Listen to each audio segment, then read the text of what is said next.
ஐயா நீங்கள் வந்து உங்கள் மகளுக்கு மாப்பிள்ளை தெரியும்னு கேள்விப்பட்டேன். மாப்பிள்ளை எங்கேயுமே இல்லை, உங்கள் கிட்டையே இருக்காங்க. என்ன உங்கள் கிட்டையே இருக்காங்க. நீங்கள் நல்ல மாப்பிள்ளை, நல்ல சூப்பர் மாப்பிள்ளை. ஆனால் கொஞ்சம் படிப்பு மட்டும் இருக்காது, கொஞ்சம் 3ஆவது தான் படிச்சிருக்காது.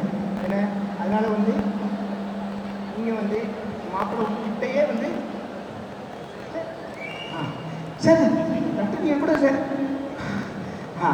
டாக்டரில் வந்து இல்லைன்னா உங்கள் கிட்டேயே இருக்காது. உங்ககிட்ட வந்து ஒரு டாக்டர் படிச்சுக்கிற மாதிரி இருக்காரு. எப்படி இருக்காரு? லெட்டர் படிச்சுட்டு இருக்கிறவரா இருக்காரு. டாக்டர் அவர் கெட்டது எப்படி இருக்கு?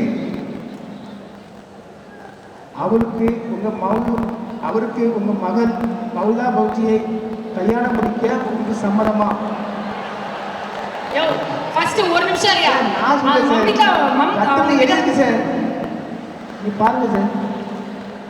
மமிதா புஜ்ஜி இல்ல, ஆமா மஞ்சு தான் சார். மமிதா மஞ்சுன்றாரு சார். பைஜு, மமிதா பைஜு, மம்தா பானர்ஜி கூட இல்லை.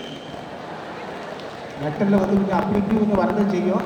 அதில் நீங்கள் வந்து கொஞ்சம் சார் நல்ல முடிவாக சொல்லுங்கள். என் அட்ரஸ் வந்து இந்த தமிழ்நாட்டுக்கும் தெரியும், தம்பிக்கும் தெரியும், கேட்டுடுங்க. என்ன ஓகே மற்றா சார் புத்தண்ணா ஃபர்ஸ்ட் மமிதா கிட்ட வந்து சாரி கேளுங்க. நான் மஞ்சு அப்புறம் மது என்னென்னமோ சொன்னீங்கல்ல, என்ன சார் பேசினாலும் அவங்க ஹீரோனி. அது எப்படி கூப்பிடலாம்? மஞ்சுங்களா, கண்ணுங்களா, லட்டுங்களா, பால்கோவாங்களா, எல்லாம் சொல்லலாம். ஓகேவா?